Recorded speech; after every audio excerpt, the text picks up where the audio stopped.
Anabatic ও katabatic বায়ু। Anabatic বায়ু মূলত দিনের বেলা লক্ষ্য করা যায় এবং ক্যাটাবেটিক বায়ু রাতের বেলা লক্ষ্য করা যায়। অ্যানাবেটিক বায়ু দিনের বেলা সূর্যের তাপে পর্বতের ঢালের ওপরের অংশের বায়ু যে পরিমাণ উষ্ণ হয়, পর্বতের মাঝের অংশের বায়ু অত পরিমাণ উষ্ণ হয় না। ফলে ওই পর্বতের ঢালের উষ্ণ পর্বতের ঢালের এই উষ্ণ ও হালকা বায়ু উপরে উঠে যায়। পর্বতের এই ঢালের উষ্ণ ও হালকা বায়ু পর্বতের গা ধরে বা ঢাল বরাবর উপরের দিকে উঠতে থাকে এবং ওই মাঝের অংশের শীতল বায়ু পর্বতের উপত্যকার মাঝের অংশে অবস্থান করে।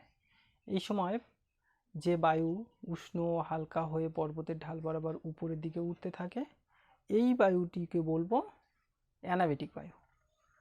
আর এই অ্যানাবেটিক বায়ু যখন প্রবাহিত হয় তখন পর্বতের উপত্যকা অঞ্চলে শীতল বায়ুর অবস্থান করে। অ্যানাবেটিক বায়ু মূলত দিনের বেলা লক্ষ্য করা যায়। ক্যাটাবেটিক বায়ু রাত্রেবেলা লক্ষ্য করা যায়। ক্যাটাবেটিক বায়ু যখন দিনের বেলা সূর্যের তাপে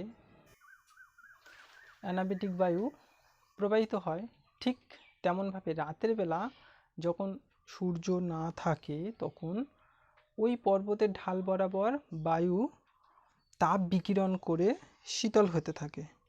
পর্বতের ঢাল বরাবর বায়ু শীতল হতে থাকে। যখন এই পর্বতের ঢালের বায়ু শীতল হবে তখন উচ্চচাপ তৈরি হবে এবং এই উচ্চচাপের শীতল বায়ু পর্বতের ঢাল বরাবর পর্বতের উপত্যকা অঞ্চলে নামতে থাকবে। পর্বতের ঢাল বরাবর উপত্যকা অঞ্চলে নামতে থাকবে। তখন এই বায়ুকে বলবো আমরা ক্যাটাবেটিক বায়ু। তাহলে অ্যানাবেটিক বায়ু হলো দিনের বেলা সূর্যের তাপে পর্বতের ঢালের উপরি অংশের বায়ু যখন উষ্ণ হয়ে যায় তখন ওই ঢাল বরাবর উপরে উঠে যায়, এই বায়ুকে বলবো অ্যানাবেটিক বায়ু। ক্যাটাবেটিক বায়ু রাত্রেবেলা যখন তাপ বিকিরণ করে ওই পর্বতের ঢাল বরাবর বায়ু যখন শীতল হয়ে পড়ে এবং উচ্চচাপ তৈরি হয় তখন ওই শীতল বায়ু পর্বতের ঢাল বরাবর নিচের দিকে নামতে থাকে, একে বলবো ক্যাটাবেটিক বায়ু।